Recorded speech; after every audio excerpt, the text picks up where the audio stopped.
shredded chicken dish with green salsa and pinto beans. I love to make this recipe, especially when I just made a batch of green salsa and I want to repurpose it. And if you want to know how I made my green salsa, comment down below green salsa recipe. So in here, in my electric pressure cooker, I've been cooking my chicken breast. We're gonna be using about 3 medium to small sized chicken breasts, and if you want the complete recipe, please click on the link below. In here though, I know a lot of you wanna know what I put in here, and I just covered my chicken with meat. As you can see, I've already released the pressure. So that's what you wanna do. You wanna make sure you give it enough time to release the pressure. And now my chicken breasts are ready to be shredded, and I'll be doing that. But in here, I put in some chicken consomme to taste. It's about maybe 2 teaspoons. I know a lot of you ask for measurements, and this one's about half of a teaspoon. So a little bit of tomate chicken flavoring as well, with a little bit of salt to taste. Maybe another maybe 3 teaspoons of this one, and just a little shake of garlic powder as well as garlic salt. So that's what's been marinating and cooking, along with 2 garlic cloves and half of an onion in here to bring out those rich flavors. So now I'm gonna go ahead and pull out my chicken breast. And then we'll be shredding them together so that you could see how ready they are, and I'll be removing the fat as well.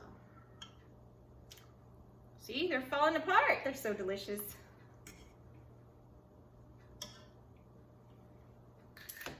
So here I am shredding the chicken, and as you can see, it's pretty much just falling off the bone, and I'm just gonna keep shredding it.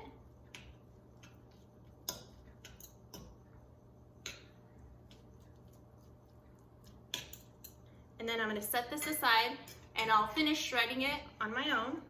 As you can see, I've shredded my chicken, I've removed the fat, and it's ready to go. So now I have my chicken right over my heat on medium heat on my stove, and I'm gonna go ahead and pour my green salsa into my dish, into my pan, and I'm gonna give it a little mix as I'm pouring it in, so I can determine how much green salsa I want to add. In my case, I want to add the whole thing. That will be the perfect amount for the 3 small to medium chicken breasts that I put in here. And then, you know I'm all about the secret. Ingredients and tips. So stay tuned till the end so you can get all the secrets. Look how amazing that looks. I like that I make this salsa chunky because I actually chopped up some of the ingredients at the very end and added them. So it gives it a rich texture. So I'm just gonna let that sit over medium to low heat. I'm gonna turn the heat down, and I'm gonna put a lid on it. Then I'll give it a taste and see if it needs anything. And then I'll be adding my secret ingredient. Now I'm gonna be adding, I have a pan out, and I'm gonna be making my pinto beans. If you want to know the delicious recipe to my pinto beans, comment down below pinto beans recipe, please. And I will show you. So I'm gonna put about a tablespoon or 2 of olive oil, extra virgin olive oil, in my pan, and I'm gonna let that get heated. And then once it gets heated, because it's on medium heat right now, once it gets heated, I'm gonna be adding 1/4 of a chile serrano. And this is my way, my healthy way and version of making refried beans. So you're gonna love this recipe. And I can tell that my oil is ready because it moves with ease all around my pan. You see that? So now I'm gonna add my chopped 1/4 of chile serrano, and it's gonna start to sizzle, and that's gonna give it a rich flavor, and that's what we want. So let's wait and be patient. wait for like, we'll let the oil get flavored for about a minute to 2 minutes, and you'll see what that looks like, because the chile is going to start to brown. The oil can get the flavor of the chile serrano. I like to tilt my pot like this and just give it a little mix, and you can see that it's browned. And you can do it as long or as little as you'd like. And then I have about 2.5 cups of pinto beans that I just boiled yesterday. And so I'm gonna be using these.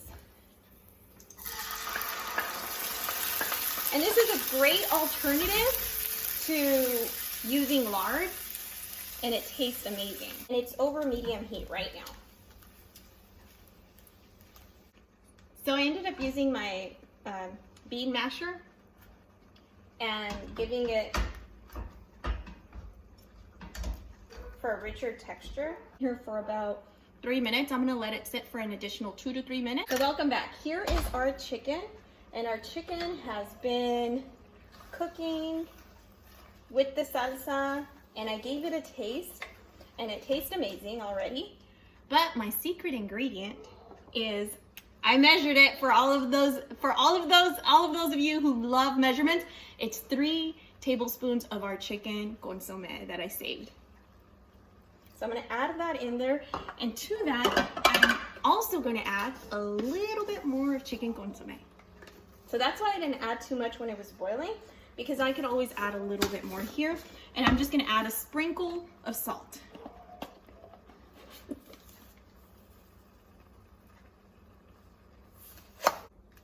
Here I am mixing all of the ingredients and letting the flavors get to know each other so that it can be well integrated. And this is what my beans look like. You can see that they're still liquid. It's not too dried out. I make them differently for different dishes, and this is what I like for this dish. Okay, so I have my comal and I have my tortillas going because I'm about to get ready to plate. I have these small little flour tortillas that I love, and they're the Guerrero tortillas. So we're gonna make something delicious out of that. And then on the side, I also have the Romero's corn tortillas, and I love these because they save you a lot on carbs and calories. So if you're looking for a tortilla like that, I got you covered. So I'm gonna show you how I like to make like a quesadilla with the little flour tortillas. My kids love it. So I'm gonna set that aside. I'm gonna grab a little bit of Parmesan, fresh Parmesan Italian cheese, and I'm gonna put it directly on the comal. Maybe a little bit more.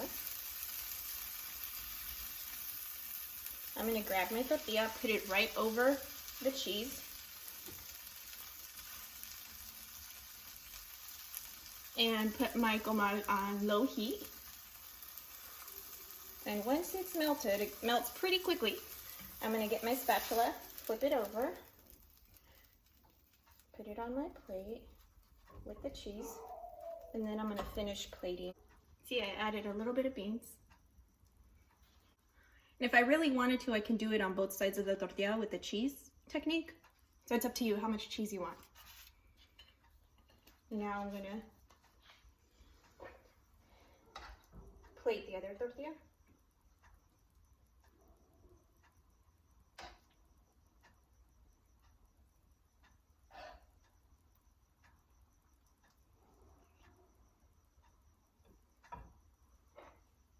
So this is how much beans I added, and it doesn't have any cheese on my corn tortilla. And this is how much chicken I added. And here is our finished product. Remember to have freedom to be creative. You can make it in a burrito or however your family loves it.